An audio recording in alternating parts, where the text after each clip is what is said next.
Hello friends, welcome to infinite coding. तो आज की इस वीडियो में हम डिस्कस करेंगे कि कैसे हमने जो लास्ट प्रोग्राम इम्प्लीमेंट किया था उसको कैसे मॉड्यूलराइज फंक्शन में डिवाइड करेंगे। मेरे कहने का मतलब ये है कि हमने लास्ट टाइम जो प्रोग्राम इम्प्लीमेंट किया था, ये वाला प्रोग्राम, इसमें आप एक चीज़ नोटिस करेंगे कि मैं सारा पूरा का पूरा कोड एक स्क्रिप्ट में लिख दिया हूँ। मतलब कोई फंक्शन नहीं है, कोई मॉड्यूल नहीं है। ठीक है, तो स्मॉल सेट ऑफ कोड के लिए तो सही है, लेकिन जब हमारा प्रोग्राम कॉम्प्लेक्सिटी बढ़ जाता है प्रोग्राम में, तो उस केस में पूरा कोड एक स्क्रिप्ट में मेंटेन करना बहुत प्रॉब्लम हो जाता है। ठीक है, तो उसमें हम क्या करते हैं, हम उसको मॉड्यूल में डिवाइड कर देते हैं, मतलब फंक्शन में डिवाइड कर देते हैं। वो सारा कोर्स एक ही स्क्रिप्ट में नहीं लिखते, तो उसको मॉड्यूल वाइज डिवाइड कर देते हैं। मतलब अगर मान लो कोई स्पेसिफिक टास्क रिपीटेटिव वे में चल रहा है, तो उसको एक फंक्शन में हम डिवाइड कर देते हैं।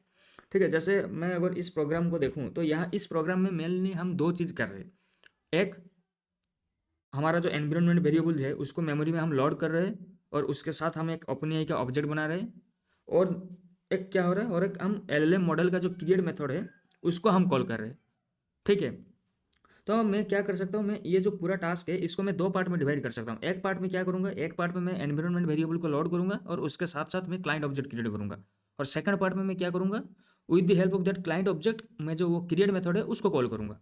ठीक है, तो मैं दो फंक्शन मतलब डिफाइन कर सकता हूँ यहाँ पे। एक फंक्शन का रेस्पॉन्सिबल ये होगा कि वो एनवायरनमेंट वेरिएबल को लोड करेगा, उसके साथ साथ ओपन एआई का ऑब्जेक्ट क्रिएट करके मुझे रिटर्न करके देगा। और नेक्स्ट फंक्शन जो होगा वो क्या करेगा, मतलब वो क्लाइंट जो ऑब्जेक्ट मैंने बनाया था उसको यूज करके क्रिएट मेथड को कॉल करेगा। ठीक है, तो मैं काम करता हूँ, मैं पहले इसको मॉड्यूल में डिवाइड कर देता हूँ। तो उससे पहले ये मैं काम करता हूँ कि जो पहला लास्ट प्रोग्राम था उसको एज इट इज़ रहने देते हैं। मैं एक न्यू फाइल क्रिएट करता हूँ, लेट्स सपोज demo3.py। और इसमें हम वो जो पिछला प्रोग्राम था उसको हम इम्प्रूव करते हैं with the help of functions. ठीक है, तो पहले मैं ये लाइन हटा देता हूँ कि क्योंकि इसकी ज़रूरत नहीं है। क्योंकि हम ओपन का अप्रोच यूज करेंगे जहाँ पे हम एम्प्टी कंस्ट्रक्टर पास करेंगे, और ओपन खुद का खुद वो एनवायरनमेंट वेरिएबल सेटअप हमारे लिए खुद कर देगा। अगर आपको इसमें डाउट हो रहा है तो आप पिछला प्रोग्राम आप देख सकते हैं। उसमें मैंने बताया था कि कैसे ओपन का जो ये वाला अप्रोच है वो कैसे open automatic environment variable setup हमारे लिए कर देता है। ठीक है, तो मैं काम करता हूँ, मैं एक लेट सपोज मैं एक फंक्शन डिफाइन करता हूँ। इसका नाम क्या रखेंगे कि इसका मेन काम यही रहेगा कि एनवायरनमेंट वेरिएबल को लोड करेगा, और उसके साथ साथ क्लाइंट ऑब्जेक्ट क्रिएट करके हमें क्लाइंट ऑब्जेक्ट को रिटर्न भी करेगा। ठीक है, तो मेनली इसका टास्क यही है कि क्रिएट एन क्लाइंट ऑब्जेक्ट। तो मैं इसका नाम ऐसा रखता हूँ, क्रिएट क्लाइंट ऑब्जेक्ट। ठीक है, तो इसका काम यही रहेगा। तो मैं क्या करूँगा कि ये जो दो लाइन है, एक लोड अंडरस्कोर डॉट env और एक है client equal to OpenAI. ठीक है, तो मैं इन दोनों को इस एक ही फंक्शन के अंदर डाल दिया। एक्चुअली ये लोड अंडरस्कोर डॉट env आप इसको बाहर भी रख सकते हैं, लेकिन बाहर रखने से अच्छा है कि इसको एक फंक्शन के अंदर ही डाल दें, क्योंकि ये वन टाइम सेटअप है। ठीक है, लोड अंडरस्कोर डॉट env भी वन टाइम कॉल है, और जो ओपन एआई का जो ऑब्जेक्ट है वो भी वन टाइम है। ऐसा नहीं कि हम हर बार क्रिएट करेंगे, उसको सिर्फ एक ही बार क्रिएट करेंगे। लेकिन जो क्रिएट मेथड है ये मल्टीपल टाइम यूज हो सकता है based on the user prompt. क्योंकि अभी अगर मान लो यूजर ने ये पूछा what is the capital of India, तो क्रिएट मेथड एक बार कॉल हुआ। अगर नेक्स्ट प्रॉम्प्ट उसने फिर से यूजर ने दिया कि who is the PM of India, तो फिर से क्रिएट मेथड कॉल होगा, लेकिन क्लाइंट ऑब्जेक्ट फिर से क्रिएट नहीं होगा। क्लाइंट ऑब्जेक्ट सिर्फ और सिर्फ एक ही बार क्रिएट होगा, और हम उसको यूज करके क्रिएट मेथड बार बार कॉल करेंगे। ठीक है, तो यहाँ पे मैं करता हूँ, मैं क्लाइंट ऑब्जेक्ट बना लिया और मैं क्लाइंट ऑब्जेक्ट को रिटर्न भी करूँगा। ठीक है, मैंने यहाँ से क्लाइंट ऑब्जेक्ट रिटर्न किया, और जो जहाँ पे मैं इसको कॉल करूँगा मैं उसको वहाँ पे रिसीव करूँगा। ठीक है, तो ठीक है, तो ये वाला चीज़ हमारा फंक्शन से मतलब इंप्रूवमेंट हो गया। अब नेक्स्ट थिंग क्या है, नेक्स्ट हमारा ये वाला ये सेट ऑफ कोड, तो इसको भी हम एक फंक्शन के अंदर ही डालना पड़ेगा। ठीक है, ऐसा नहीं है कि फंक्शन में नहीं डालेंगे तो ये इशू है, ऐसा नहीं है। लेकिन हाँ, हमारा क्या होगा कि आगे जैसे बढ़ते जाएंगे हमारा ये जो प्रोग्राम का जो कॉम्प्लेक्सिटी है ना, धीरे धीरे बढ़ता जाएगा। वो कैसे कॉम्प्लेक्सिटी बढ़ेगा वो आज भी आप देखेंगे, क्योंकि आज हम एक न्यू कॉन्सेप्ट पढ़ने जा रहे हैं। तो उससे पहले मैं क्या कर रहा हूँ, इसको पहले फंक्शन में डिवाइड कर दे रहा हूँ। ठीक है, तो सपोज मान लो इसका क्या है, इसका नाम क्या रखेंगे। सपोज मान लो चार्ट विथ एलएलएम। तो ये एलएलएम मॉडल के साथ चार्ट कर रहा है, तो इसका नाम ऐसे रखते हैं, चार्ट विथ एलएलएम। और ये बेसिकली क्या करेगा, ये एक क्लाइंट ऑब्जेक्ट रिसीव करेगा, क्लाइंट। और नेक्स्ट पैरामीटर क्या होगा, नेक्स्ट पैरामीटर सपोज मान लो प्रॉम्प्ट। ठीक है, तो यहाँ पे मैं प्रॉम्प्ट हार्ड कोड कर रहा हूँ। अब मैं क्या करूँगा, इस फंक्शन को जब कॉल करूँगा उसी वक्त उस प्रॉम्प्ट को मैं पास करूँगा। ठीक है, और मैं क्या करता हूँ, मैं ये जो पूरा सेट ऑफ कोड था इसको यहाँ पे मैंने डाल दिया। ठीक है, और मैं रेस्पॉन्स क्या करूँगा, मैं रेस्पॉन्स यहाँ पे भी प्रिंट नहीं करूँगा, मैं रेस्पॉन्स रिटर्न कर दूंगा मेन स्क्रिप्ट में जहाँ से ये फंक्शन कॉल हो रहा है, और वहाँ पे मैं प्रिंट करूँगा आउटपुट अंडरस्कोर टेक्स्ट। ठीक है। तो आई होप ये फंक्शन आपको समझ में आ गया होगा। मैं यहाँ पे क्या कर रहा हूँ, मैं यहाँ पे रेस्पॉन्स को प्रिंट भी नहीं कर रहा हूँ, मैं रेस्पॉन्स को सिंपली रिटर्न कर रहा हूँ। मैं क्यों रिटर्न कर रहा हूँ, इसका क्या फ़ायदा है, ये आपको धीरे धीरे समझ में आ जाएगा मैं ऐसा क्यों कर रहा हूँ। ठीक है। और यहाँ पे इनपुट की जगह मैं क्या करूँगा, मैं डायरेक्ट प्रॉम्प्ट, जो भी प्रॉम्प्ट मुझे मिला है यहाँ से, जो सेकंड वाला आर्गूमेंट है, उसको मैं एज इट इज़ यहाँ पे पास कर दूंगा, बजाय कि हार्ड कोड करने से। अच्छा, ठीक है। तो ये वाला फंक्शन भी हमारा मतलब बन गया। अब मैं क्या करूँगा, मैं एक एक करके फंक्शन को कॉल करूँगा। तो पहला मेरा कॉल होना चाहिए क्रिएट क्लाइंट ऑब्जेक्ट, क्योंकि पहले क्लाइंट ऑब्जेक्ट क्रिएट होना चाहिए, उसके बाद हम एलएलएम वाला अप्रोच कॉल मतलब कर पाएंगे। ठीक है। तो पहले मैं इसको कॉल करता हूँ क्रिएट क्लाइंट ऑब्जेक्ट। ठीक है। और ऐसा ही सिंपली ऐसा ही कॉल होगा। और क्लाइंट ऑब्जेक्ट जो ये वाला मेथड है, ये क्या कर रहा है, ये हमें ओपन एआई का क्लाइंट ऑब्जेक्ट रिटर्न करके दे रहा है, तो उसको रिसीव भी करना पड़ेगा। तो सपोज मान लो मैंने इसका नाम ऐसा रखा क्लाइंट ओबीजे। ठीक है। तो हमारा फास्ट मेथड का जो कॉल है वो हो गया। ठीक है। तो इसका स्पेलिंग सही कर देते हैं, IENT क्लाइंट ओबीजे। ठीक है। अब हमारा क्लाइंट ऑब्जेक्ट बन गया। अब हमारा नेक्स्ट स्टेप क्या होगा, नेक्स्ट स्टेप ये वाला मेथड को कॉल करना है। तो इसके बाद मैं ये वाला मेथड को कॉल करता हूँ। ये और ये जो मेथड है, ये हमसे दो आर्गूमेंट एक्सेप्ट मतलब चाहिए इसको कॉल करने के लिए। तो पहला आर्गूमेंट है क्लाइंट ऑब्जेक्ट, जो कि हमें यहाँ से मिल चुका है ऑलरेडी। ठीक है। और दूसरा क्या है, दूसरा प्रॉम्प्ट। तो प्रॉम्प्ट में यहाँ पे क्या कर रहा हूँ, मैं यहाँ पे प्रॉम्प्ट को यहाँ पे डिफाइन कर दे रहा हूँ। ठीक है। सपोज मान लो मेरा क्या था, व्हाट इज द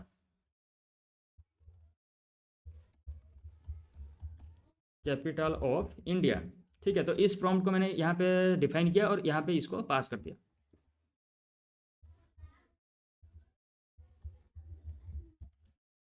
ठीक है। आपको अब ये डाउट, ये सब बिल्कुल नहीं सोचना है कि हम ऐसा क्यों कर रहे हैं। हम प्रॉम्प्ट को यहाँ पे तो direct as it is pass कर सकते हैं। ऐसा क्यों है, क्योंकि हम थोड़ी देर में इसको इंटरेक्टिव बनाएंगे। अभी हम क्या करें, हम मोस्टली प्रॉम्प्ट को हार्ड कर रहे हैं, लेकिन ऐसा नहीं करेंगे। हम यूजर से इनपुट लेंगे और उस इनपुट को पास करेंगे। तो इसलिए मैंने इसको पूरा स्ट्रक्चर जैसा बना दिया है। ठीक है। ठीक है। हमारा फंक्शंस भी अब रेडी है, लेकिन जो चार्ट विथ एलएलएम है, ये क्या कर रहा है, क्या कर रहा है, ये हमें आउटपुट को रिटर्न कर रहा है। ठीक है। तो उस आउटपुट को भी हमें कहीं पे स्टोर करना पड़ेगा।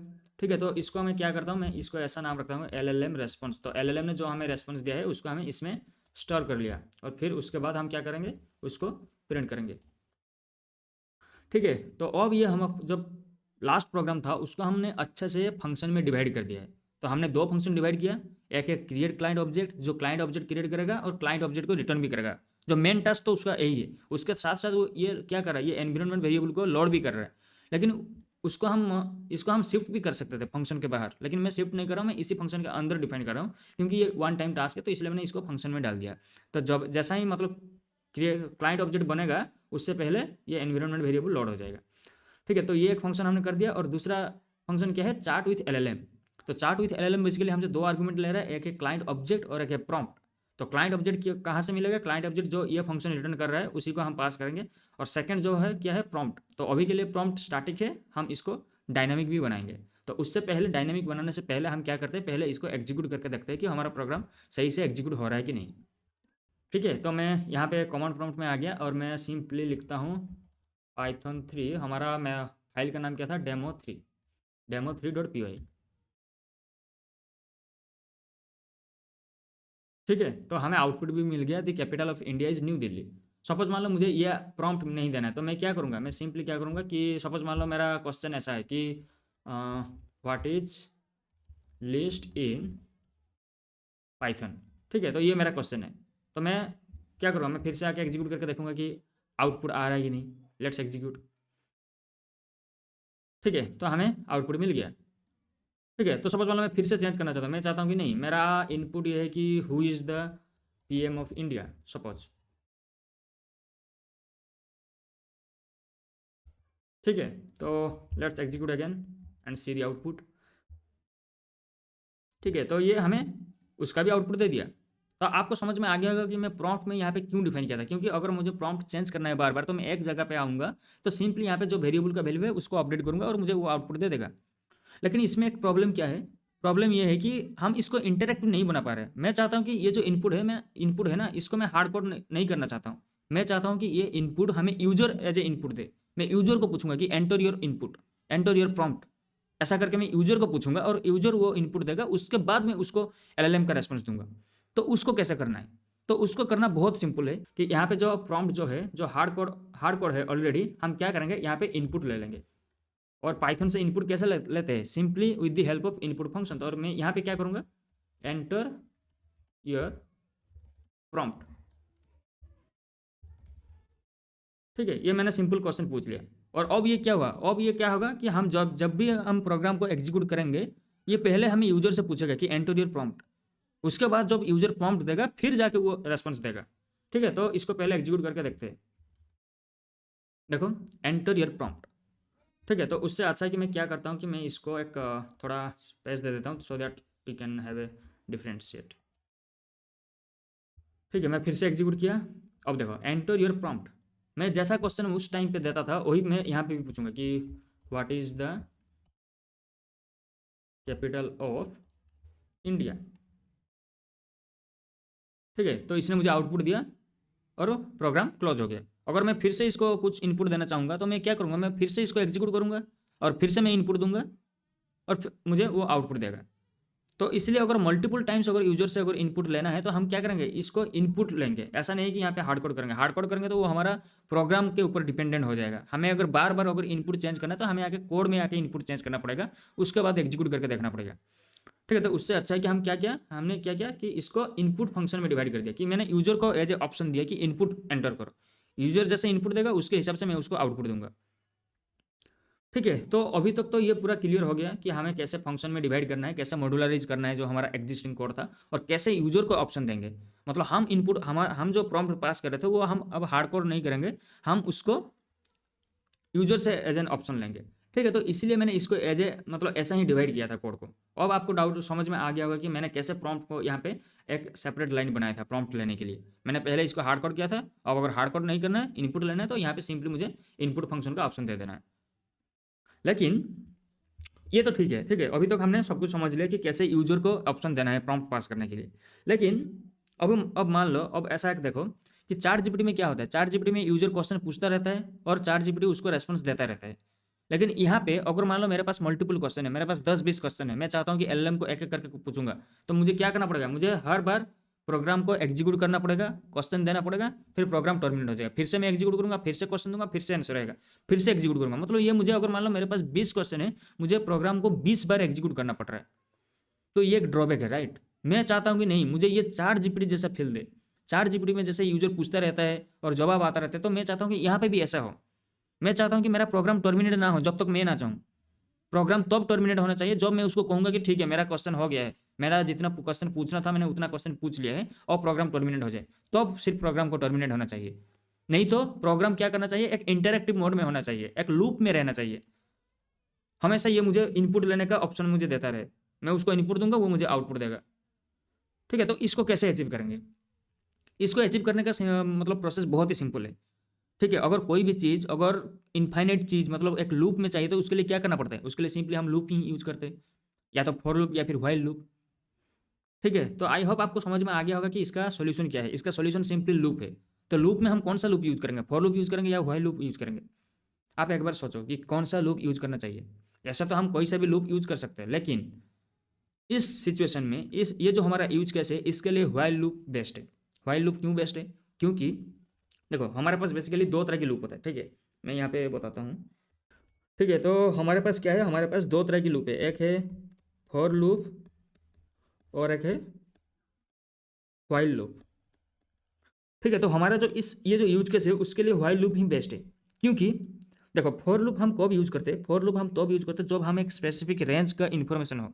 सपोज मान लो मेरा रिक्वायरमेंट है कि मुझे लूप को 100 बार चलाना है या फिर 200 बार चलाना है, मतलब एक मुझे लिमिट पता है कितनी बार लूप को चलाना है, तो उस केस में फॉर लूप बेस्ट है। लेकिन मेरा जो यहाँ पे यूज केस है, मैंने तो एज ए मतलब एक जनरल पर्पज के लिए बोल दिया कि मेरे पास अगर 10-20 क्वेश्चन है, लेकिन मैं यूजर कितना भी क्वेश्चन पूछ सकता है, राइट, उसका कोई लिमिट नहीं है। तो अगर कोई लिमिट नहीं है, हमें अगर एग्जैक्ट रेंज पता नहीं है, तो उस केस में हम व्हाइल लूप की तरफ जाते हैं। क्योंकि हमारा जो ये जो यूज केस है, इसमें क्या है, हम चाहते हैं कि यूजर को तब तक इनपुट का ऑप्शन दे जब तक वो चाहता है इनपुट देना। तो यूजर कब तक इनपुट देता रहेगा, वो तो कोई रेंज नहीं है ना, कोई लिमिट नहीं है ना, कोई स्पेसिफिक नहीं है कि यूजर 10 क्वेश्चन के बाद वो एग्जिट कर लेगा। ऐसा नहीं है, यूजर 10 भी पूछ सकता है, 20 भी पूछ सकता है, 30 भी पूछ सकता है, मतलब कितना नंबर ऑफ क्वेश्चन भी वो पूछ सकता है। तो अगर हमें अगर कोई एक स्पेसिफिक रेंज मतलब कितनी बार लूप को एग्जीक्यूट करना है, अगर फिक्स्ड नंबर अगर नहीं मालूम है तो उस केस में हम व्हाइल लूप की तरफ जाते हैं। ठीक है, तो हम क्या करेंगे इस कोड में, हम इस कोड में व्हाइल लूप को यूज करेंगे और इसको एक इन्फाइनाइट लूप में डाल देंगे। तब तक तो क्या होगा, तो यूजर तब तक पूछता रहेगा जब तक हम उसको एंटर क्वेश्चन का ऑप्शन देते रहेंगे। तो हम इसमें क्या करेंगे, तो यहाँ पे जो कोड है इसको हम क्या करेंगे, इसको हम लूप में डालेंगे। ठीक है, तो लेकिन लूप में किस किस को डालेंगे, क्या हमें क्लाइंट ऑब्जेक्ट को लूप में डालना चाहिए? नहीं, क्लाइंट ऑब्जेक्ट को हमें लूप में नहीं डालना चाहिए, क्योंकि क्लाइंट ऑब्जेक्ट तो सिर्फ एक ही बार बनेगा। यहाँ पे लूप में किसको डालना चाहिए, लूप में जैसे यूजर से क्वेश्चन लेना है और फिर यूजर को रेस्पॉन्स दिखाना है। तो ये जो टास्क है, यूजर से क्वेश्चन लेना है फिर उसको रेस्पॉन्स देना है, ये जो हमारा पर्टिकुलर टास्क है इसको हमें लूप में डालना पड़ेगा। तो और वो जो स्पेसिफिक टास्क है वो कहाँ से कहाँ तक चल रहा है, वो यहाँ से यहाँ तक। ये जो 3 लाइन है, ये 3 लाइन का रेस्पॉन्सिबिलिटी यही है कि यूजर से इनपुट लेना है, यूजर को आउटपुट देना है। तो ये जो 3 लाइन है इसको हम लूप में डालेंगे। तो इसको हम लूप में कैसे डालेंगे, तो सिंपली मैं क्या करूँगा, व्हाइल ट्रू, क्योंकि मुझे इन्फाइनाइट लूप में चलाना है इसको। ठीक है, तो मैं क्या करूँगा, मैं ये जो 3 लाइन था इसको मैंने लूप में डाल दिया। अब ये क्या होगा, ये अब हमारा जो प्रोग्राम है इन्फाइनाइट लूप में चला जाएगा। मतलब ये कभी बंद ही नहीं होगा जब तक मैं उसको मैन्युअली टर्मिनेट ना करूँ with the help of control C, जो भी कीबोर्ड इंटरप्ट होता है। ठीक है, तो ये प्रोग्राम हमारा इन्फाइनाइट लूप में चला गया। लेकिन हम ऐसा भी नहीं चाहेंगे, हम चाहेंगे कि यूजर को एक ऑप्शन भी मिले कि अगर वो एग्जिट करना चाहता है प्रोग्राम से तो वो कैसे एग्जिट करेगा। तो उसके लिए हम यूजर को सिंपली 2 ऑप्शन दे सकते हैं, या तो एग्जिट टाइप करो या फिर क्विट टाइप करो। वो टर्मिनेशन का कंडीशन कुछ भी हो सकता है। ठीक है, वो आपके ऊपर डिपेंड करता है प्रोग्रामर उसको कैसे कंडीशन मतलब ऐड करना चाहता है, एग्जिट करने का कंडीशन कैसा ऐड करना चाहता है, वो प्रोग्रामर के ऊपर डिपेंड करता है। तो यहाँ पे हम प्रोग्रामर हैं तो हम खुद डिसाइड करते हैं कि यूजर अगर एग्जिट टाइप करता है या फिर क्विट टाइप करता है तो मैं क्या करूँगा, मैं प्रोग्राम को वहीं पर टर्मिनेट कर दूंगा। तो उसको कैसे करेंगे, सपोज मान लो ये जो प्रॉम्प्ट है, सपोज मान लो, तो प्रॉम्प्ट को मैं चार्ट विथ एलएलएम को पास करने से पहले मैं चेक करूंगा क्या यूजर ने क्विट टाइप किया या फिर एग्जिट टाइप किया। अगर दोनों में से किसी एक को टाइप किया है तो मैं क्या करूंगा, मैं सिंपली लूप से बाहर आ जाऊंगा। और लूप से सिंपली बाहर कैसे आएंगे, with the help of break keyword. ठीक है, तो मेरा यहाँ पर कंडीशन क्या होगा, इफ कंडीशन होगा, ऐसा रहेगा कि इफ प्रॉम्प्ट इन, ऐसा सपोज मान लो क्विट और एग्जिट। ठीक है, इन दोनों में से अगर यूजर किसी को टाइप करता है तो मैं क्या करूंगा, मैं सिंपली ब्रेक कर जाऊंगा लूप से।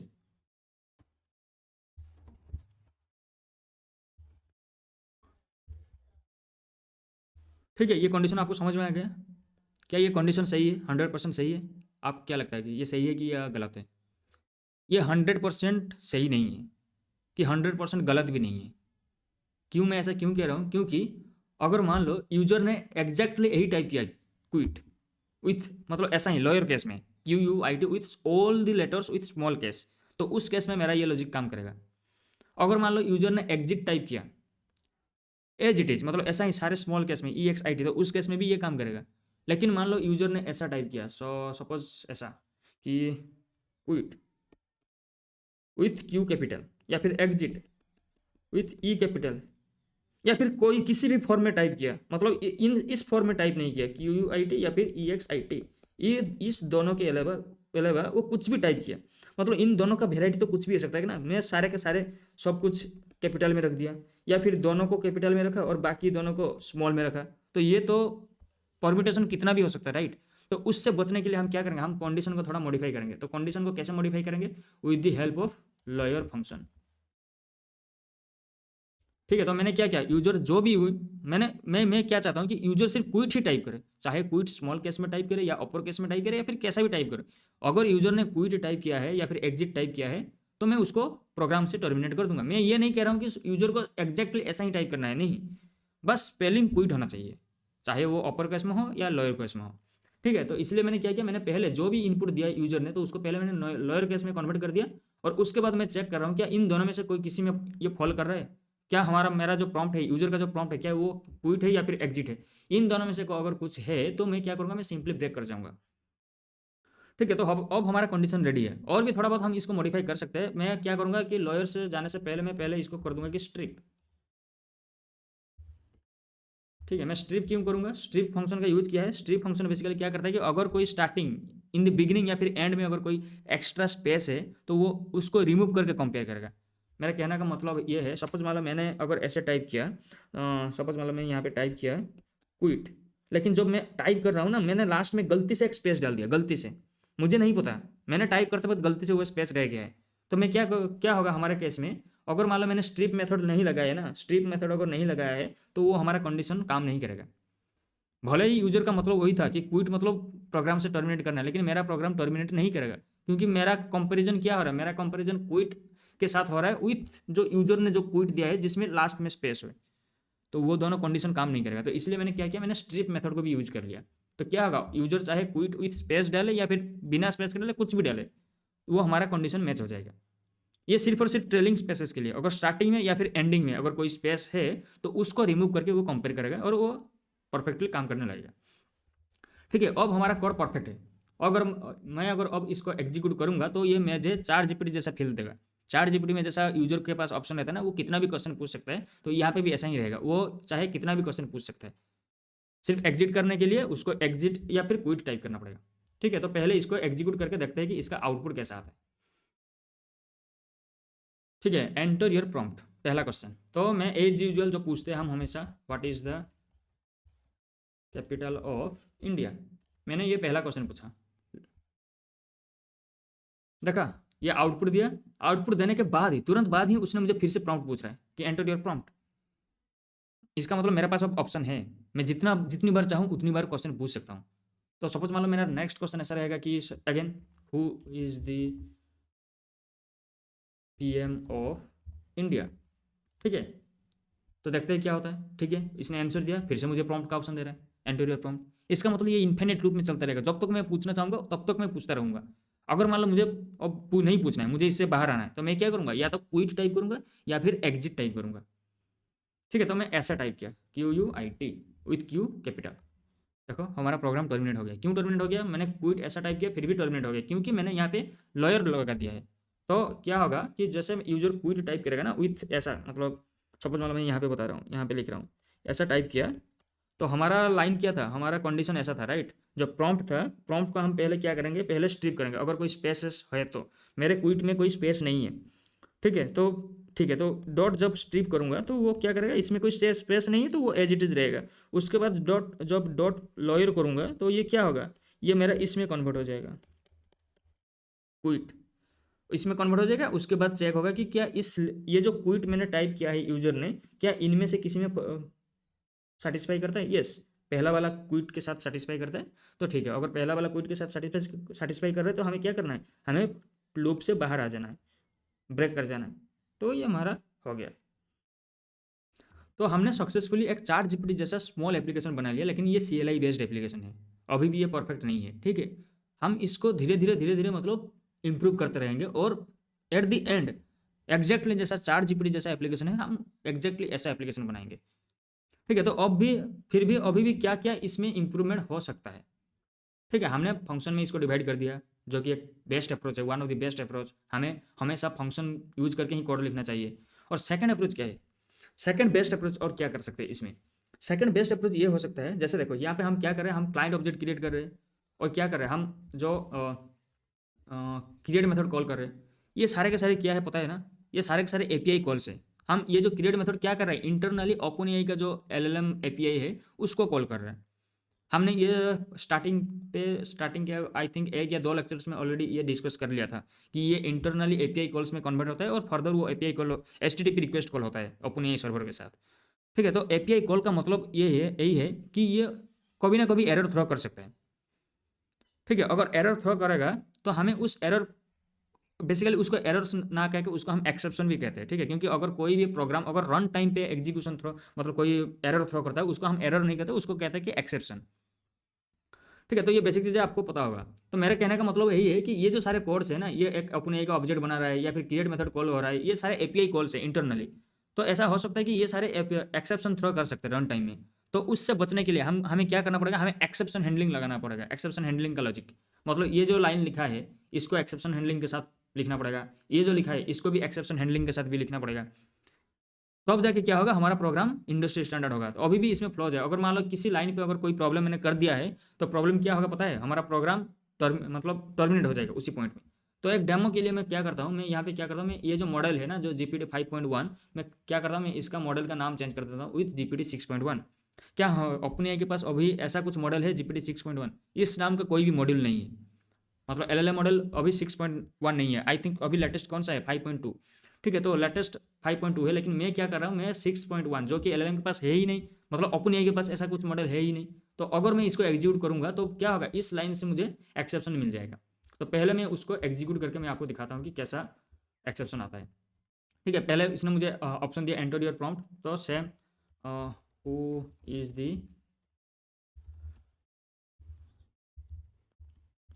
PM of India. ठीक है, देखा हमें क्या आ रहा है, एरर आ रहा है, बेड रिक्वेस्ट एरर। क्या बता रहा है कि मैसेज क्या है, the requested model GPT 6.1 does not exist. ठीक है, तो ये तो मैंने एक सिंपल एक बताया कि ऐसा प्रॉब्लम हो सकता है, और भी बहुत सारे नेटवर्क इश्यूज भी हो सकते हैं। API कॉल्स मतलब वो कुछ भी एरर थ्रो कर सकता है।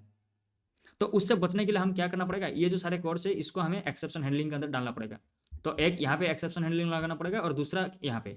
तो इन दोनों मतलब यहाँ पे लगाने से अच्छा है, मैं क्या करूँगा, ये दो फंक्शन जहाँ से कॉल हुआ है ना, मैं डायरेक्ट वहाँ पे ऐड कर दूंगा एक्सेप्शन हैंडलिंग।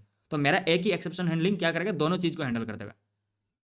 ठीक है, तो मैं क्या करता हूँ, मैं ये जो लाइन लिखा है इसको मैं एक्सेप्शन हैंडलिंग के अंदर डालूंगा। और पाइथन में किस एक्सेप्शन हैंडलिंग कैसे करते हैं, with the help of try and except. ठीक है, तो मैं क्या करूँगा, मैं यहाँ पे काम करता हूँ, मैंने इसको ट्राई ब्लॉक लगाया और इसको ट्राई ब्लॉक के अंदर डाल दिया सबको। ठीक है, और इसका इक्विवेलेंट एक्सेप्ट ब्लॉक तो लगाना ही पड़ेगा। और मैं क्या करता हूँ, एक्सेप्शन एज EX इसको भी कैप्चर करता हूँ, सो दैट मैं जो एरर मैसेज आया है उसको मैं प्रिंट कर सकूँ, कि मैं देख सकूँ कि क्या एक्चुअली में एरर आया है OpenAI की तरफ से। ठीक है, अब ये कोड परफेक्ट है, ये कोड प्रॉपरली एक्सेप्शन को भी हैंडल कर रहे हैं। अगर मान लो, क्योंकि दोनों फंक्शन जो है जो एक्सेप्शन थ्रो कर सकता है, ये दोनों इसी के अंदर से ही कॉल हो रहा है। तो इन केस अगर मान लो किसी ने भी अगर एरर थ्रो कर दिया, ये वाला या फिर ये वाला, तो क्या करेगा, हमारा प्रोग्राम उसी पॉइंट में टर्मिनेट होकर यहाँ पे आ जाएगा, और जो भी इश्यूज है उसको हमें कमांड प्रॉम्प्ट में दिख जाएगा। ठीक है, तो एक काम करते हैं, पहले इसको एग्जीक्यूट करते हैं और GPT 6.1 ही रहने देते हैं। लास्ट टाइम जो एरर थ्रो किया था बहुत ही कन्फ्यूजन था, राइट। इसको देख के मतलब एक मतलब समझना बहुत मुश्किल है, राइट। ये इतना सब कुछ देख के तो मतलब कोई भी नॉन टेक्निकल बंदा वो घबरा जाएगा। ठीक है, कि ये सब क्या है। तो हमने अब क्या किया, हमने अब इसको एक्सेप्शन हैंडलिंग यूज कर लिया। अब क्या होगा, अगर मान लो मैंने कुछ हमारा अगर API कुछ एरर थ्रो करता है, एक्सेप्शन थ्रो करता है, तो वो सिर्फ एक्सेप्शन मैसेज दिखाए के टर्मिनेट हो जाएगा। तो मैं फिर से मैं पूछता हूँ कि who is the PM of India. अब देखते हैं कि क्या मैसेज आता है। देखो अब हमारा प्रोग्राम टर्मिनेट तो हो गया, लेकिन सिर्फ और सिर्फ एरर जो मैसेज है सिर्फ उसी को दिखा के क्लोज हो गया। ठीक है, हम एक्सेप्शन हैंडलिंग इसलिए करते हैं ना, कि अगर एक्सेप्शन आए तो हमें क्या करना है। मैं इस केस में क्या कर रहा हूँ, मैं सिर्फ और सिर्फ मैसेज को प्रिंट कर रहा हूँ, लेकिन हमें मैसेज नहीं, हमें कुछ और करना है, तो हम वो एक्सेप्ट ब्लॉक के अंदर कर सकते हैं। ठीक है, तो हम गोइंग फॉरवर्ड हम कोड को ऐसा ही लिखेंगे। मतलब हमारे पास दो फंक्शन होगा, एक फंक्शन का काम होगा क्लाइंट ऑब्जेक्ट बनाना, और दूसरा फंक्शन का काम होगा LLM API को कॉल करना। और तीसरा जो मेन कोड होगा, जो मेन स्क्रिप्ट होगा, वो बेसिकली ट्राई एक्सेप्ट के अंदर ही रहेगा। हम चाहें तो इसको एक फंक्शन के अंदर भी डाल सकते हैं, मतलब और एक फंक्शन भी बना सकते हैं, लेकिन अभी के लिए मैं और एक फंक्शन नहीं बना रहा हूँ, मैं वो आगे बनाऊंगा। जैसे कॉम्प्लेक्सिटी बढ़ता जाएगा मैं वैसे ही फंक्शंस में उसको डिवाइड करता जाऊंगा। ठीक है, तो अब ये प्रोग्राम परफेक्ट है, परफेक्टली फाइन है। ठीक है, हमने सब कुछ इसके अंदर अचीव कर लिया, हमने फंक्शन भी बना दिया, हमने एक्सेप्शन हैंडलिंग भी कर लिया। अब सही है, ये सही से एग्जीक्यूट होगा। और मैं फिर से क्या करता हूँ, मैं इसको एज इट इज़ 5.1 कर देता हूँ। और मैं अब क्या करता हूँ, मैं इसको एग्जीक्यूट करता हूँ और दिखाता हूँ कि कैसा ये काम करेगा। फिर से मैं फिर से एग्जीक्यूट क्यों कर रहा हूँ, क्योंकि हम एक बहुत ही इंपॉर्टेंट कॉन्सेप्ट की तरफ मूव कर रहे हैं। ठीक है, वो इंपॉर्टेंट कॉन्सेप्ट समझने से पहले मैं क्या करता हूँ कि मैं यहाँ पे जो क्वेश्चन पूछूंगा, सेम क्वेश्चन मैं ChatGPT में भी पूछूंगा और दिखाऊंगा कि वहाँ पे कैसा आउटपुट आ रहा है और यहाँ पे कैसा आउटपुट आ रहा है। ठीक है, तो मैं काम करता हूँ, मैंने सपोज मान लो पहले ChatGPT में जाते हैं। ठीक है, तो मैंने ChatGPT में आ गया ऑलरेडी। और यहाँ पे सपोज मान लो मैं क्वेश्चन पूछता हूँ कि what is list in Python. ठीक है, मैंने ChatGPT को पूछा what is list in Python, और इसने आउटपुट देना शुरू कर लिया। और सेम क्वेश्चन मैं यहाँ पे भी पूछता हूँ, जो हमारा जो हमने जो ChatGPT जैसे एप्लीकेशन बनाए हैं उसमें मैं पूछता हूँ। ठीक है, हमारा प्रोग्राम ऑलरेडी स्टार्टेड है, मैं यहाँ पे पूछता हूँ कि what is list in Python. मैंने सेम क्वेश्चन ChatGPT को पूछा और सेम क्वेश्चन हमने जो हमारा जो LLM एप्लीकेशन बनाया है उसको भी पूछा। हम देखते हैं कि क्या होता है। ठीक है, तो इसने भी हमें आंसर दे दिया, what is list in Python. इसने कुछ जवाब दिया और ये भी कुछ हमें आउटपुट दिया। ऐसा नहीं है कि आउटपुट एक्जैक्टली सेम होगा, राइट, ऐसा नहीं है, क्योंकि आउटपुट हमेशा प्रेडिक्शन के बेसिस पे होता है। लेकिन हाँ, आउटपुट का मतलब दोनों में दोनों सेम है। ठीक है, तो यहाँ पे भी आउटपुट मिल गया। मेरा क्वेश्चन यहाँ पे था what is list in Python, इसने जवाब दे दिया। अब मैं पूछता हूँ क्या इज इट म्यूटेबल। म्यूटेबल का मतलब क्या है, आई होप आपको पता होगा, ये लिस्ट का बेसिक है, राइट। तो मेरा क्वेश्चन है कि इज इट म्यूटेबल, मतलब मैं किसको पूछ रहा हूँ, ChatGPT को पूछ रहा हूँ कि इज इट म्यूटेबल। इसने क्या बताया, yes A list in Python is mutable. इसको कॉन्टेक्स्ट समझ में आ गया, राइट। तो मैं क्या करता हूँ, मैं सेम क्वेश्चन यहाँ पे भी पूछता हूँ। हमने पहला क्वेश्चन पूछा था कि what is list in Python, फिर उसने फिर से प्रॉम्प्ट दिया, तो मैं फिर से पूछता हूँ कि इज इट म्यूटेबल। ठीक है, मैं मैं हमारा LLM वाला एप्लीकेशन को मैं पूछा कि इज इट म्यूटेबल और जस्ट हिट एंटर। आप आउटपुट का अच्छे से ध्यान रखना क्योंकि हम बहुत ही इंपॉर्टेंट कॉन्सेप्ट की तरफ मूव कर रहे हैं, राइट। मेरा क्वेश्चन यहाँ पे था इज इट म्यूटेबल, इसने क्या बताया, आप इसका आंसर पढ़ो। I am not sure what it refers to it, can you tell me. मतलब मैंने जब इसको पूछा इज इट म्यूटेबल, यहाँ पे इट का मतलब इसको समझ में नहीं आ रहा कि ये इट किसको पॉइंट कर रहा है, किसको रेफर कर रहा है, इसको समझ में नहीं आया। मेरा जो LLM ऐप वाला एप्लीकेशन था, मैंने जो बनाया है, उसको समझ में नहीं आया। लेकिन ChatGPT में ऐसा क्यों नहीं हुआ। ChatGPT में भी तो मैंने सेम क्वेश्चन पूछा।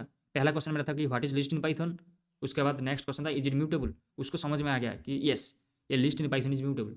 लेकिन मेरा LLM वाला जो एप्लीकेशन था, हमने जो बनाया है यहाँ पे, इसमें ऐसा क्यों नहीं हुआ।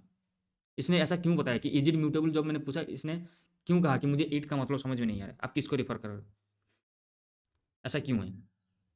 ऐसा इसलिए है, जब हमने स्टार्टिंग में एक दो लेक्चर्स के ऊपर डिस्कशन किया था, आपको याद होगा कि मैंने पॉइंट रखा था जब LLM के बारे में डिस्कशन कर रहे थे, इंट्रोडक्शन टू LLM। तो उसमें मैंने बताया था कि LLM के पास कोई मेमोरी नहीं होता है, राइट। कि LLMs आर स्टेटलेस, इसको प्रोग्रामिंग के वर्ल्ड में स्टेटलेस बोलते हैं। अगर कोई किसी चीज़ के पास अगर मेमोरी नहीं है, हमारे पास दो चीज़ होता है, या तो स्टेटलेस या फिर स्टेटफुल। ठीक है, तो LLM जो होता है ना, वो बेसिकली क्या है, ये स्टेटलेस है। मैंने क्या क्या टर्म बोला, स्टेटलेस, बहुत ही इंपॉर्टेंट कॉन्सेप्ट। LLM जो होता है वो स्टेटलेस होता है। स्टेटलेस का मतलब जिसके पास खुद का कोई मेमोरी नहीं होता है, उसको कुछ याद ही नहीं रहता है, उसको सिर्फ करंट एग्जीक्यूशन जो चल रहा है उसी के बारे में पता है, पहले क्या हुआ था, उससे पहले क्या हुआ था, वो सब के बारे में कुछ उसको आइडिया ही नहीं रहता है। तो इसीलिए LLMs को बोलते हैं कि स्टेटलेस। अगर ऐसा है, अगर मान लो LLM के पास मेमोरी नहीं है, अगर LLM को पता ही नहीं रहता है कि लास्ट टाइम मैंने क्या पूछा था, मैंने लास्ट टाइम पूछा था कि what is list in Python, और अब मैंने जो पूछा इज इट म्यूटेबल, तो उसको समझ में नहीं आ रहा है, उसने उसने बेसिकली कनेक्ट नहीं कर पा रहा है प्रीवियस क्वेश्चन के साथ, क्योंकि उसके पास कोई मेमोरी नहीं होता है। आप एक ऐसा एक समझ लो, सपोज मान लो आप एक इंसान है, ठीक है, आपको सिर्फ वही समझ में आएगा जो मैं पूछ रहा हूँ डायरेक्ट। सपोज मान लो मैं आपको पूछा कि what is list in Python, मैं पूरा का पूरा कॉन्टेक्स्ट दिया, लिस्ट भी बोला और पाइथन के बारे में भी बोला, तो आपको समझ में आ गया, ठीक है। मैं जो पाइथन में जो लिस्ट है मैं उसके बारे में पूछ रहा हूँ, तो आपने मुझे जवाब दे दिया।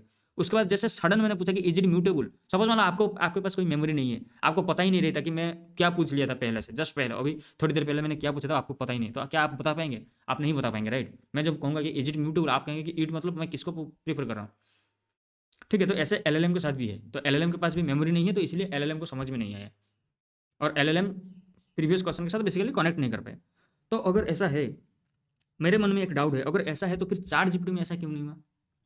ChatGPT को जब मैंने पूछा इज इट म्यूटेबल, तो ChatGPT ने मुझे कैसे जवाब दिया कि yes A list in Python is mutable, इसने कैसे पॉइंट कर लिया प्रीवियस क्वेश्चन के साथ। क्या ये डाउट आपको आ रहा है कि नहीं, मेरे को तो आया ये डाउट। तो ChatGPT में ऐसा क्यों नहीं हुआ, ChatGPT में इसीलिए ऐसा नहीं हुआ क्योंकि ये LLM की बहादुरी नहीं है, ये बहादुरी ChatGPT की है। ठीक है, मतलब मैंने जो पूछा ChatGPT को कि इज इट म्यूटेबल और नॉट, तो ChatGPT क्या करा, ChatGPT ने डायरेक्ट ये क्वेश्चन LLM को नहीं भेजा। उसको भेजने से पहले ChatGPT ने ऐसा कुछ टेक्निक लगाया है जिसके वजह से LLM को सब कुछ याद आ गया। LLM को पता चल गया कि इज इट म्यूटेबल, ये इट किसको पॉइंट कर रहा है, और LLM ने उसका जवाब दे दिया। तो अब हम वही करने जा रहे हैं। हम हमारे प्रोग्राम में जब हम डायरेक्ट जो क्वेश्चन पूछ रहे हैं, यहाँ पे जो डायरेक्ट मैंने प्रॉम्प्ट दिया इज इट म्यूटेबल, और इज इट म्यूटेबल को मैंने डायरेक्ट कोड में पास कर दिया। अब मैं क्या करूँगा, मैं कोड में डायरेक्ट पास नहीं करूँगा, मैं वही करूँगा जो ChatGPT कर रहा है, मैं भी वही टेक्निक लगाऊंगा LLM के साथ, सो दैट जब मैंने बोला कि इज इट म्यूटेबल तो मुझे भी ये जवाब दे दे, ये LLM मॉडल मुझे आंसर दे दे। तो अब उसको करने के लिए हमें क्या करना पड़ेगा, हमें एक बहुत ही इंपॉर्टेंट कॉन्सेप्ट है जो कि OpenAI ने हमें दिया है, उसका नाम है मैसेजेस। ठीक है, मैं यहाँ पे लिखता हूँ।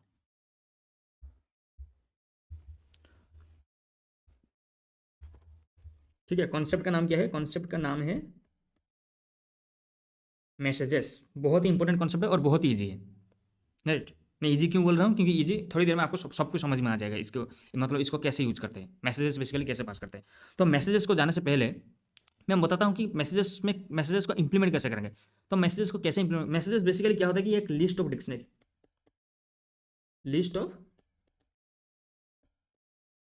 डिक्शनरीज। तो यहाँ पे दो टर्म इंट्रोड्यूस हुआ, एक है लिस्ट और एक है डिक्शनरीज। लिस्ट ऑफ डिक्शनरीज का मतलब क्या है, मतलब यार ऐसे कुछ डिक्शनरीज का कलेक्शन होगा और जो कि एक लिस्ट होगा। तो इसका सिंपली इंग्लिश में मतलब क्या है, ये इसको अगर कोई देखेगा, मैं अगर पूछूंगा कि ये क्या है, ये क्या है, ये क्या है, ये एक list of dictionaries. I hope ये इंग्लिश का टर्मिनोलॉजी आपको पता है। ये एक लिस्ट है ऑफ डिक्शनरीज, मतलब एक से ज़्यादा डिक्शनरी का एक लिस्ट है। ठीक है, तो messages are nothing but a list of dictionaries. और फिर डिक्शनरीज में क्या पास होगा, ये जो हर एक डिक्शनरीज है इसमें क्या पास करेंगे, इसमें बेसिकली दो चीज़ पास होता है। ठीक है, हर एक डिक्शनरी के अंदर दो की वैल्यू पेयर रहता है। मैंने क्या कहा, ये जो डिक्शनरीज है इसके अंदर, हर एक डिक्शनरीज के अंदर एक दो की वैल्यू पेयर रहेगा। ठीक है, ऐसा रहेगा Q1 कुछ वैल्यू, फिर Q2 कुछ वैल्यू। ठीक है, ऐसा रहेगा ये। तो फिर Q1 में क्या रहेगा, वैल्यू में क्या रहेगा, Q2 में क्या रहेगा, वैल्यू में क्या रहेगा, ये सब कुछ हम एक एक करके डिस्कस करेंगे। ठीक है, तो उससे पहले मैंने क्या बोला कि डिक्शनरी जो होता है ना, उसके पास दो की वैल्यू पेयर रहते हैं। तो पहला की जो रहता है, पहला की का नाम क्या रहता है, रोल, और उसका कुछ वैल्यू रहेगा। क्या वैल्यू रहेगा, थोड़ी देर में डिस्कस करेंगे। और सेकंड की जो है, सेकंड की का नाम रहेगा कंटेंट, और उसका कुछ वैल्यू, क्या वैल्यू रहेगा वो भी डिस्कस करेंगे। और ये एक डिक्शनरीज होगा। और क्या ऐसे सिर्फ एक डिक्शनरी होगा, नहीं, मोर देन वन डिक्शनरीज होंगे। हर डिक्शनरीज के अंदर की रहेगा रोल और एक की रहेगा कंटेंट, सिर्फ इनका वैल्यू चेंज होगा। तो ये किसको पास करना है। ठीक है, बेसिकली रोल्स में तीनों में से कोई एक जाएगा, तीन वैल्यूज बेसिकली है ये, और ये फिक्स है, इन तीनों में से कोई एक जाएगा। क्या जाएगा, या तो सिस्टम, या तो यूजर, या तो असिस्टेंट। ठीक है, तो रोल में क्या जाएगा, या तो सिस्टम पास होगा, या फिर यूजर पास होगा, या फिर असिस्टेंट पास होगा। इन तीनों में से कोई एक पास होगा। कब कौन क्या पास होगा वो हम अभी डिस्कस करेंगे।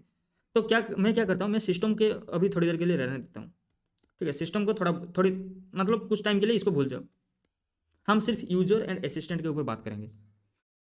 ठीक है, तो मेरे कहने का मतलब है रोल में या तो यूजर जाएगा या तो असिस्टेंट जाएगा। तो कब यूजर पास करना है, कब असिस्टेंट पास करना है, दोनों नाम से आपको समझ में आ रहा होगा, राइट। यूजर मतलब सिंपली एक यूजर को बता रहा है, और असिस्टेंट थोड़ा बहुत मतलब थोड़ा कन्फ्यूजन क्रिएट कर रहा होगा। ठीक है, यूजर मतलब यूजर कौन है, यूजर जो क्वेश्चन पूछ रहा है। मैंने पूछा था राइट कि what is list in Python, तो मतलब मैं यूजर हूँ, और एलएलएम ने हमें कुछ जवाब दिया। ठीक है, मैंने जो पूछा what is list in Python, तो एलएलएम ने कुछ रेस्पॉन्स दिया। वो जो रेस्पॉन्स दे रहा है ना एलएलएम, उसको बेसिकली बोलते हैं कि assistant. What is list in Python question था, मतलब वो बन गया यूजर। एलएलएम से आंसर आया कि a list in Python is this करके जो भी आउटपुट आया वो क्या बन गया, वो बन गया असिस्टेंट।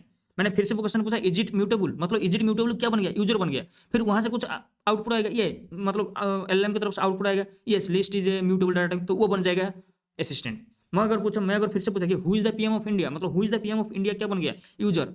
वहां से आंसर आएगा the PM of India is Narendra Modi, तो वो बन जाएगा असिस्टेंट। मैं फिर से पूछूंगा who is the president of India, वो बन जाएगा यूजर, तो वहां से जो रेस्पॉन्स आएगा वो बन जाएगा असिस्टेंट।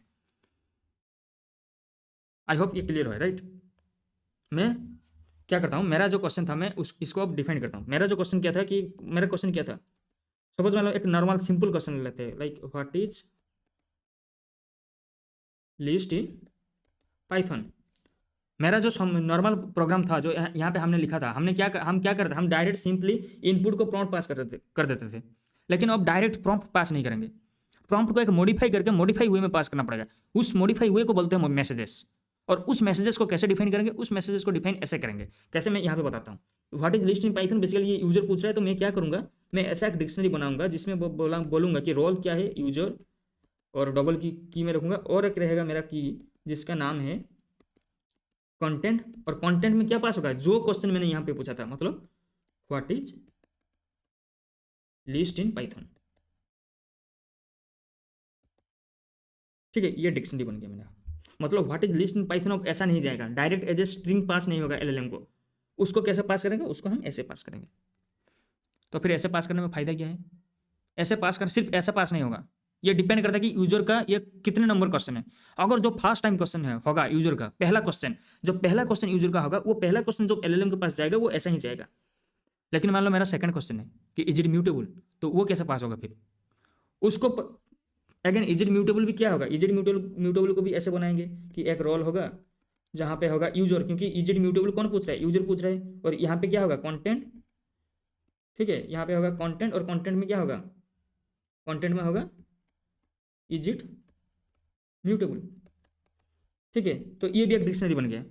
लेकिन सिर्फ इतना नहीं जाएगा, क्या क्या जाएगा, क्या क्या जाएगा मैं फिर से बता रहा हूँ। मेरा पहला क्वेश्चन था what is list in Python, मैं उसको ऐसा डायरेक्ट नहीं भेजूंगा, मैं उसको डिक्शनरी बना के भेज दिया, वहाँ से कुछ आंसर आएगा, a list in Python is this जैसा करके भी आंसर आएगा। तो मैं क्या करूँगा, मैं भी उसको भी एक डिक्शनरी में स्टोर करूँगा, और जिसको मैं क्या करूँगा, रोल क्या रखूँगा इस बार, रोल इस बार यूजर नहीं रहेगा, रोल इस बार रहेगा असिस्टेंट, क्योंकि ये एलएलएम से रेस्पॉन्स आया हुआ है। तो मैं यहाँ पे रोल क्या रखूँगा, असिस्टेंट। और कंटेंट में क्या रहेगा, कंटेंट में वही कंटेंट रहेगा जो एलएलएम ने हमें दिया है। List in Python is the list in Python is, जो भी आउटपुट एलएलएम ने दिया उसको हम कंटेंट के अंदर डालेंगे, और ये बन जाएगा हमारा और एक डिक्शनरी। तो मेरा जो नेक्स्ट क्वेश्चन था is it mutable, is it mutable पूछने से पहले हमें क्या करना पड़ेगा, पहला जो डिक्शनरी था प्लस सेकंड जो डिक्शनरी है प्लस जो थर्ड डिक्शनरी है, ये तीनों को मिलाकर मुझे एलएलएम को भेजना पड़ेगा। मतलब हम हर बार क्या करेंगे, हमारा जो यूजर का क्वेश्चन है उसको प्लस जो एलएलएम से रेस्पॉन्स आया उसको, उन दोनों को कंबाइन करना पड़ेगा, प्लस जो अनगोइंग क्वेश्चन है, जो करंट क्वेश्चन है उसको ऐड करके भेजना पड़ेगा, और ये लूप में चलते रहेगा। मतलब हम जो हमेशा जो मैसेजेस ओपन एआई को भेजेंगे तो क्या उसका लिस्ट बढ़ता रहेगा, यस उसका लिस्ट बढ़ता रहेगा, जैसा जैसा इनपुट बढ़ता जाएगा ऐसा ऐसा हमारा लिस्ट एक्सपांड होता जाएगा, और उस लिस्ट में उस मैसेजेस में क्या होगा, स्टार्टिंग से लेके अभी तक मेरे करंट क्वेश्चन तक पूरा का पूरा कॉन्वर्सेशन हिस्ट्री उसको पास होगा मैसेजेस के अंदर। तो इसीलिए जो पूरा का पूरा कॉन्वर्सेशन हिस्ट्री उसके पास जाएगा ना, तो उसको पता लग जाएगा कि मैं जब पूछा कि इज इट म्यूटेबल, तो वो उस कॉन्वर्सेशन हिस्ट्री के अंदर से फाइंड आउट कर लेगा कि ये इट किसको पॉइंट कर रहा है, ठीक है। तो आपको थोड़ा बहुत आइडिया आ गया होगा कि कैसे मैसेजेस को इंप्लीमेंट करते हैं और उसको कैसे पास करते हैं। मैं जब कोड में लिखूंगा, अगर कुछ थोड़ा बहुत डाउट्स है तो मैं जब कोड अब इंप्लीमेंट करूंगा तो आपको समझ में आ गया होगा, आ जाएगा, ठीक है, कि कैसे मैसेजेस को इंप्लीमेंट करते हैं। तो क्या जब चार जीपीटी में मैंने जब यहाँ पे जो पूछा इज इट म्यूटेबल, क्या चार जीपीटी ने भी इंटरनली ऐसा कुछ किया, यस चार जीपीटी ने भी इंटरनली ऐसा ही कुछ किया। तो अब हम वही करने जा रहे हैं जो चार जीपीटी ने किया, अब हम खुद करेंगे हमारे प्रोग्राम के अंदर with the help of messages. तो उसको कैसे इंप्लीमेंट करेंगे, तो मैं काम करता हूँ, मैं पहले कोड में जाता हूँ, पहले कोड को इंप्लीमेंट करके दिखा देता हूँ, उसके बाद जो थोड़ा बहुत डाउट होगा उसको फिर से मैं एक्सप्लेन कर दूंगा, ठीक है। तो यहाँ पे मैं क्या कर रहा हूँ, अब मैं क्या करूँगा, मैं डायरेक्ट प्रॉम्प्ट पास नहीं करूँगा। प्रॉम्प्ट को पास करने के लिए उसको पहले मैसेजेस में कन्वर्ट करना पड़ेगा। तो मैसेजेस में कैसे कन्वर्ट करेंगे, मैसेजेस में कन्वर्ट करने के लिए messages are nothing but a list of dictionary. तो उससे पहले मैं क्या करता हूँ, मैं पहले एक मैसेजेस नाम का लिस्ट बना लिया, ठीक है, जो कि अभी एम्प्टी लिस्ट है, ठीक है। तो मैंने मैसेजेस नाम का एक एम्प्टी लिस्ट बना लिया। अब मैं क्या करूँगा, इस लिस्ट को मैं अपडेट करता रहूँगा with the help of dictionaries. तो क्या होगा, यहाँ पे सपोज मान लो जो यूजर ने प्रॉम्प्ट पूछा, तो पहले इस प्रॉम्प्ट को मुझे डिक्शनरी में कन्वर्ट करना पड़ेगा। तो इसको डिक्शनरी में कैसे कन्वर्ट करेंगे, डिक्शनरी ऐसा होगा, राइट, एक होगा रोल और रोल होगा यूजर, और मैं काम करता हूँ, मैं इसको इसके बाद रखता हूँ, क्योंकि अगर मान लो यूजर ने क्विट टाइप कर दिया तो हमें ये सब ड्रामा करने की ज़रूरत नहीं है, तो इसके बाद हम करेंगे। रोल होगा यूजर और एक की क्या होगा कंटेंट, और जिसमें यूजर ने जो कुछ भी पूछा, सपोज मान लो यूजर ने पूछा what is list in Python, तो what is list in Python पास होगा इस प्रॉम्प्ट में, ठीक है। मैंने इसको बना लिया, लेकिन इसको ऐसा तो पास नहीं करेंगे ना, क्योंकि उसको लिस्ट ऑफ डिक्शनरी चाहिए। तो मैंने जो मैसेजेस ऊपर बना लिया था, मैं क्या करूँगा, मैसेजेस के अंदर इसको अपेंड कर दूंगा, मैसेजेस डॉट अपेंड, और इसको उसके अंदर शिफ्ट कर दूंगा,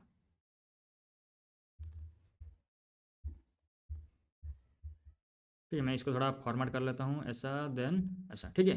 अब मेरा क्या बन गया, अब मेरा मैसेजेस अपडेट हो गया। तो मैं अब यहाँ पे प्रॉम्प्ट पास नहीं करूँगा, मैं यहाँ पे क्या करूँगा, मैं यहाँ पे डायरेक्ट मैसेजेस पास करूँगा। तो अब एलएलएम के पास क्या जाएगा, एलएलएम के पास ये लिस्ट पे पास होगा, जहाँ पे रोल होगा यूजर और कंटेंट होगा प्रॉम्प्ट।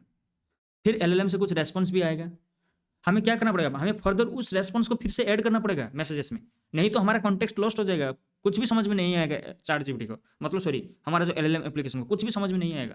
तो हमें क्या करना पड़ेगा, जहाँ वहाँ से जो रेस्पॉन्स आया पहले उसका डिक्शनरी बनाओ। डिक्शनरी में क्या होगा, एक होगा रोल, और रोल में क्या होगा इस बार क्या यूजर होगा? नहीं, असिस्टेंट। और कंटेंट होगा, राइट। कंटेंट में क्या होगा? जो भी उसने रेस्पॉन्स दिया है उस रेस्पॉन्स को हमने इसमें स्टोर कर लिया एलएलएम रेस्पॉन्स में। तो ये डिक्शनरी बन गया। लेकिन इस डिक्शनरी को हमें फर्दर क्या करना पड़ेगा? हमें मैसेजेस के अंदर अपेंड करना पड़ेगा। तो उसको पहले करते हैं। ठीक है, तो यहाँ से मैंने इसको हटा दिया और इसको थोड़ा फॉर्मेट कर लेते हैं। ठीक है, मैंने मैसेजेस के अंदर अपेंड कर लिया। अब जो नेक्स्ट टाइम पूछूंगा इज इट म्यूटेबल, तो क्या होगा? फिर से ये डिक्शनरी में ऐड होगा। प्लस जो ऑलरेडी दो डिक्शनरी ऑलरेडी ऐड हो चुके थे, जो what is list in Python, उसके लिए जो रेस्पॉन्स आया था वो तो ऑलरेडी ऐड हो चुका है। फिर जो मैं बोलूंगा कि इज इट म्यूटेबल, तो उसके पास ये ऐड होके जाएगा। फिर उसका कुछ रेस्पॉन्स आएगा, फिर वो ऐड हो जाएगा। फिर नेक्स्ट क्वेश्चन अगर मैं कुछ पूछा तो वो भी पास होगा। ठीक है, तो पहले इसको एग्जीक्यूट करके देखते हैं, उसके बाद मैं तो फिर से और एक बार इसको समझाऊंगा। और हम अब इसको देख रहे हैं कि अब हमारा जो कॉन्टेक्स्ट मेंटेन हो रहा है कि नहीं। अगर मैं एलएलएम को पूछूंगा कि इज इट म्यूटेबल, तो उसको समझ में आ रहा है, आएगा कि नहीं। कि हमने यहाँ पे मैसेजेस को पास कर रहे हैं और यहाँ पे प्रॉम्प्ट। ठीक है, प्रॉम्प्ट का इसका नाम भी चेंज कर देते हैं। ठीक है, तो क्योंकि अब ये सिंगल प्रॉम्प्ट नहीं है, मैं इसको अगर चेंज नहीं करेंगे तो भी कोई इश्यू नहीं है, क्योंकि वो अपडेट हो जाएगा प्रॉम्प्ट में। लेकिन मैं ऐसा पास करता हूँ क्योंकि हम एक मैसेजेस पास कर रहे हैं, एक लिस्ट ऑफ डिक्शनरीज, तो नाम भी, आर्गूमेंट का नाम भी ऐसा ही कुछ कन्वेंशन होना चाहिए। ठीक है, मैं सेम क्वेश्चन पूछूंगा, मैं कोई चेंज नहीं करूंगा। मैं जैसे लास्ट टाइम पूछा था what is list in Python, मैं वही पूछूंगा फिर से।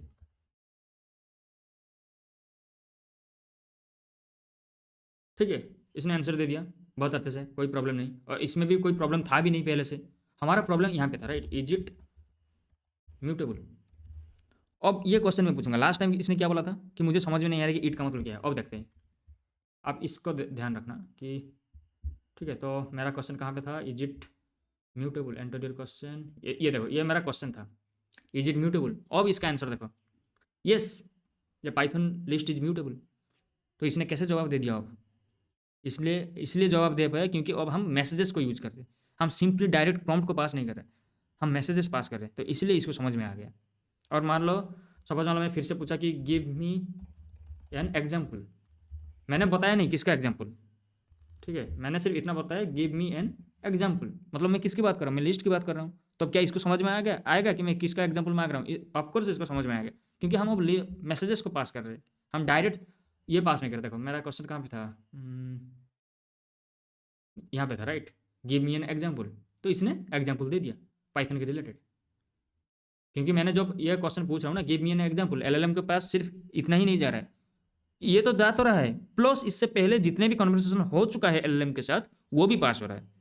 तो इसीलिए उसका कॉन्टेक्स्ट लॉस नहीं हो रहा है, उसका मेमोरी तो है ही नहीं, लेकिन उसको मेमोरी हम दे रहे कि ये लो, आपने जो ऑलरेडी बातचीत कर रखा था पहले से, ये कॉन्वर्सेशन है, इसको देखो और बताओ। तो रियल वर्ल्ड में जो मैं बोल रहा था कि अगर कोई इंसान को मैं पूछ रहा हूँ, अगर मैं आपको पूछ रहा हूँ what is list in Python, लेकिन आपका प्रॉब्लम ये है कि आप पहले से कोई भी कॉन्वर्सेशन आप याद नहीं रख पाते। मैं जो अनगोइंग पूछूंगा सिर्फ वही याद रहेगा। और मैं जो फिर से पूछूंगा कि इज इट म्यूटेबल, आपको समझ में नहीं आ रहा है कि क्योंकि मैं इज इट का मतलब क्या है, क्योंकि आपको प्रीवियस कॉन्वर्सेशन कोई याद नहीं रह रहा है। लेकिन मैं जो इज इट म्यूटेबल आपको पूछ रहा हूँ, उसके साथ साथ मैं ये भी बता रहा हूँ कि पहले मेरा जो क्वेश्चन था what is list in Python, और मेरा क्वेश्चन ये है कि इज इट म्यूटेबल। तो अब आपको ऑफकोर्स समझ में आ जाएगा, चाहे आपका प्रीवियस कॉन्वर्सेशन याद रहे या ना रहे, क्योंकि मैं पूरा कॉन्टेक्स्ट आपको दे रहा हूँ। तो यहाँ पे भी ऐसा ही हो रहा है, यहाँ पे पूरा कॉन्टेक्स्ट पास हो रहा है एलएलएम को। ठीक है, तो ये आई थिंक क्लियर हो गया है। मैं एक काम करता हूँ, इसको एग्जिट करता हूँ और मैं आपको एक बार बोर्ड में लेके जाता हूँ और इसको और एक बार समझाता हूँ कि कैसे ये इंटरनली काम कर रहा है। आई होप ऑलमोस्ट आपको क्लियर हो गया होगा, फिर भी मैं और एक बार बता देता हूँ। तो हम क्या करेंगे, इस प्रोग्राम का ट्रेस देखेंगे। ठीक है, तो मेरा हमने बेसिकली एलएलएम को क्या क्या क्वेश्चन पूछा। मैंने पूछा, मेरा पहला क्वेश्चन था what is list in Python. ठीक है, और ये मेरा क्वेश्चन 1 था। मैंने फिर से क्वेश्चन क्या पूछा, इज इट म्यूटेबल। और क्वेश्चन 3 क्या था, गिव मी एन एग्जाम्पल। मेरा सिर्फ इतना ही 3 क्वेश्चन था। हम सिर्फ 3 क्वेश्चन तक ही देखते हैं कि इसको कैसे इंटरनली इंप्लीमेंट किया जा रहा है with the help of messages. उसके बाद आपको समझ में आ जाएगा, राइट। तो पहले जब मैंने क्वेश्चन पूछा कि what is list in Python, हम क्या कर रहे थे, हम पहले तो एक मैसेजेस का एम्प्टी लिस्ट बना दिया। ठीक है, सो दैट उसके बाद हम एक एक करके उसमें ऐड करते रहेंगे। ठीक है। तो मैंने जो पूछा what is list in Python, मैंने क्या किया, मैंने पहले ऐसा बना दिया एक डिक्शनरी जिसमें रहा रोल और रोल रहा यूजर, क्योंकि ये यूजर पूछ रहा है राइट, तो रोल जाएगा यूजर, और दूसरा रहेगा कंटेंट, और कंटेंट में क्या रहेगा, कंटेंट में वही क्वेश्चन 1, तो मैं यहाँ पे सिंपली क्वेश्चन 1 लगता हूँ, मैं पूरा नहीं लिख रहा हूँ, मैं सिर्फ क्वेश्चन 1 लिखा ऐसा। तो मतलब ये मेरा मैसेजेस, क्योंकि मैं मैसेजेस में अपेंड कर रहा हूँ, तो ये मेरा लिस्ट ओपन हुआ, और ये मतलब इस लिस्ट के अंदर मैं यहाँ पे देता हूँ लिस्ट को, ठीक है, क्योंकि हम और भी बहुत सारी चीज़ें ऐड करेंगे इसमें। तो मेरा फर्स्ट टाइम जब, नहीं तो ऐसा करता हूँ, जस्ट मिनट,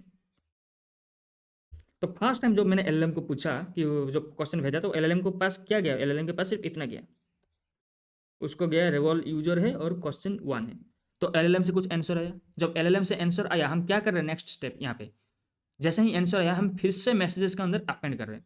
तो मैसेजेस के अंदर कैसे अपेंड होगा, तो मैं इसको यहाँ पे रिमूव करता हूँ, तो यहाँ पे और एक डिक्शनरी अपेंड हो जाएगा, जिसमें क्या होगा, रोल होगा डेफिनेटली, और रोल क्या होगा, असिस्टेंट, यूजर नहीं असिस्टेंट, क्योंकि ये एलएलएम का रेस्पॉन्स है राइट। और क्या होगा, कंटेंट, और कंटेंट में क्या होगा, कंटेंट में हम जो एलएलएम ने रेस्पॉन्स दिया है उसको ऐड कर रहे हैं। तो सपोज मान लो एलएलएम ने आंसर दिया, मैं यहाँ पे लिखता हूँ कि A1 मतलब आंसर, सपोज मान लो, ठीक है, और ऐसा डिक्शनरी क्लोज हुआ, लिस्ट क्लोज हुआ।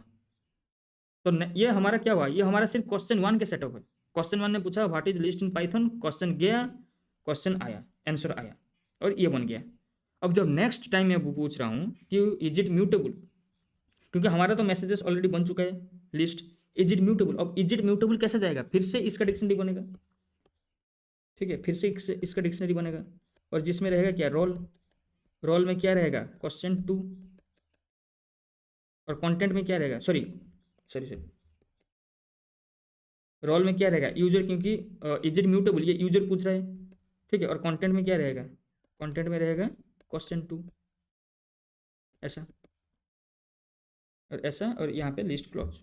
तो इसका मतलब जो नेक्स्ट टाइम मैंने पूछा इज इट म्यूटेबल, तो उसके पास सिर्फ इज इट म्यूटेबल नहीं जा रहा है, इज इट म्यूटेबल के साथ साथ हमारा जो पहला क्वेश्चन था प्लस जो पहला आंसर था वो भी उसके पास जा रहा है। इसीलिए जो मैंने पूछा इज इट म्यूटेबल, उसने इस ये जो प्रीवियस कॉन्वर्सेशन था उससे उसने कॉन्टेक्स्ट फाइंड आउट कर लिया और हमें बता दिया कि ये आंसर है, ठीक है। तो क्वेश्चन 2 ने पूछा इज इट म्यूटेबल, वहाँ से कुछ आंसर आया होगा डेफिनेटली, वहाँ से जैसे ही आंसर आएगा क्या होगा, वहाँ से जैसे ही आंसर आएगा फिर से डिक्शनरी में ऐड होगा, क्या होगा, एक होगा रोल, और रोल में होगा क्या, असिस्टेंट, क्योंकि एलएलएम ने आंसर दिया, असिस्टेंट, और फिर क्या होगा, कंटेंट, अगेन कंटेंट, और कंटेंट में क्या होगा, कंटेंट में होगा जो भी उसने रेस्पॉन्स दिया, इज इट म्यूटेबल, यस करके जो भी, ठीक है। तो मैं इसको बोलता हूँ सपोज मान लो A2, सपोज मान लो ये A2 है, लेट्स सपोज ये A2 है, ठीक है, आंसर आ गया, फिर डिक्शनरी क्लोज, फिर लिस्ट क्लोज, ठीक है। तो हमारा ये बन गया सेकंड क्वेश्चन के बाद। तो सेकंड क्वेश्चन जो पूछा is it mutable, is it mutable के बाद क्या हो रहा है, हमारा मैसेजेस इतना बड़ा बन चुका है। फिर मैंने पूछा गिव मी एन एग्जाम्पल, फिर क्या होगा, फिर से ये मैसेज का जो लिस्ट है ये फिर अपडेट होगा, ये फिर अपडेट होगा, तो और एक डिक्शनरी बनेगा फिर, जहाँ पे होगा रोल, रोल में क्या जाएगा, रोल में जाएगा यूजर, और फिर कंटेंट, कंटेंट में क्या जाएगा, कंटेंट में क्या जाएगा, कंटेंट में जाएगा give me an example, suppose मान लो वो Q3 है, ऐसा, और फिर लिस्ट क्लोज। तो मैंने जो नेक्स्ट क्वेश्चन पूछा गिव मी एन एग्जाम्पल, तो उस टाइम पे क्या हो रहा है, हमारा पूरा का पूरा कन्वर्सेशन जा रहा है एलएलएम के पास। तो ये जो पूरा कन्वर्सेशन जा रहा है ना, उसमें पता लग जाएगा उसको कि मैंने जब यहाँ पे था, ये क्वेश्चन बेसिकली क्या था, गिव मी एन एग्जाम्पल, ठीक है। तो जब मैंने गिव मी एन एग्जाम्पल का पूछा क्वेश्चन 3 में, एलएलएम क्या करेगा, प्रीवियस कन्वर्सेशन को देखेगा, उससे उसको पता लग जाएगा कि मैं किस कॉन्टेक्स्ट के बारे में बात कर रहा हूँ, और वो मुझे आंसर दे देगा, और ये कंटिन्यू प्रोसेस में चलते रहेगा। इसका मतलब जितना क्वेश्चंस मेरा बढ़ेगा 10, 20, 30, तो उस हिसाब से मेरा मैसेजेस का लिस्ट भी बढ़ता जाएगा, राइट। तो यही है इंटरनल इम्प्लीमेंटेशन। मेरा क्वेश्चन 1 गया, जब मैंने फर्स्ट टाइम क्वेश्चन 1 पूछा एलएलएम को, तो सपोज मान लो यहाँ पे मेरा एलएलएम है, ठीक है, ये है एलएलएम, तो मैंने क्वेश्चन 1 पूछा, क्वेश्चन 1 जाएगा डायरेक्ट एलएलएम के पास with the help of dictionary, ऐसा डायरेक्ट क्वेश्चन नहीं जाएगा। उसके बाद वहाँ से आया सपोज मान लो आंसर 1, तो मैं जब नेक्स्ट टाइम जो क्वेश्चन 2 पूछूंगा ना, उससे पहले क्या होगा, question 1 plus answer 1 plus question 2, फिर सपोज मान लो वहां से कुछ आंसर आया, सपोज मान लो इसने कुछ आंसर दिया, सपोज मान लो A2, तो मैं क्या चाहता हूँ, मैं क्वेश्चन 3 पूछना चाहता हूँ, लेकिन क्वेश्चन 3 पूछने से पहले क्या होगा, question 1 plus answer 1 plus question 2 plus answer 2 plus question 3, फिर जाएगा एलएलएम के पास। सपोज इसने आंसर दिया A3 आंसर 3, अब क्या होगा, मैं अगर मान लो फोर्थ क्वेश्चन पूछना चाहता हूँ एलएलएम को, क्या होगा, ये जो पूरा का पूरा है प्लस आंसर 3 प्लस क्वेश्चन 4 जाएगा एलएलएम के पास। ठीक है, आई होप आपको ये पूरा इंटरनल इम्प्लीमेंटेशन समझ में आ गया होगा और कैसे हम एलएलएम को मेमोरी देंगे। तो अब हम एलएलएम तो स्टेटलेस है, वो तो स्टेटलेस रहेगा ही, उसका वो फीचर है वो कभी चेंज नहीं करेगा। तो हमें उसको स्टेटफुल बनाना पड़ेगा with the help of messages, जो कि हमने अभी ऑलरेडी इंप्लीमेंट करके देख लिया। ठीक है, तो ये सारा इंटरनल इंप्लीमेंटेशन था, हमने एक एक करके समझ लिया कैसे मैसेजेस को इंप्लीमेंट करना है और उसका कोड इंप्लीमेंटेशन भी देख लिया। बहुत ही सिंपल कोड है, ऐसा कुछ रॉकेट साइंस नहीं है इसके अंदर, बहुत ही सिंपल है। फिर भी अगर आपको कुछ डाउट्स है इसके अंदर तो आप मुझे सिंपली कमेंट में बता सकते हैं, मैं वहाँ पे डायरेक्ट बता दूंगा कि किसका क्या मतलब है। ठीक है, तो हमने एक एक करके देख लिया और एक एक चीज़ आपको जो कि मैं बाद में मतलब आगे क्लियर करूंगा। जैसे आपको एक चीज़ दिख रहा होगा कि ऐसे अगर होता रहेगा, अगर मान लो 100-150 क्वेश्चन पूछता जाऊंगा तो मैसेजेस का लिस्ट तो बहुत बड़ा हो जाएगा, राइट। मैसेजेस का लिस्ट बहुत बड़ा हो जाएगा, तो आपको नहीं लगता है कि ये बहुत स्लो बिहेव करने लगेगा? यस, ऐसा हो सकता है। तो उस इसका भी सॉल्यूशन है।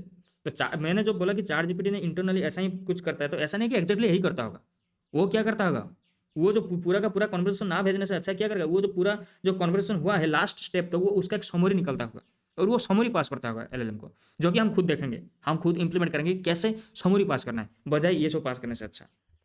इतना मैसेजेस को हम अपेंड करते जाएंगे, मैसेजेस का लिस्ट बढ़ता जाएगा, साइज बहुत बढ़ जाएगा, स्पीड कम हो जाएगा। तो वो सब से बचने के लिए भी हमारे पास अप्रोच है, हम एक एक करके सब देखेंगे। ऐसा नहीं है कि एक ही क्लास में सब कुछ इंप्लीमेंट कर देंगे, नहीं, हम स्टेप बाय स्टेप जाएंगे।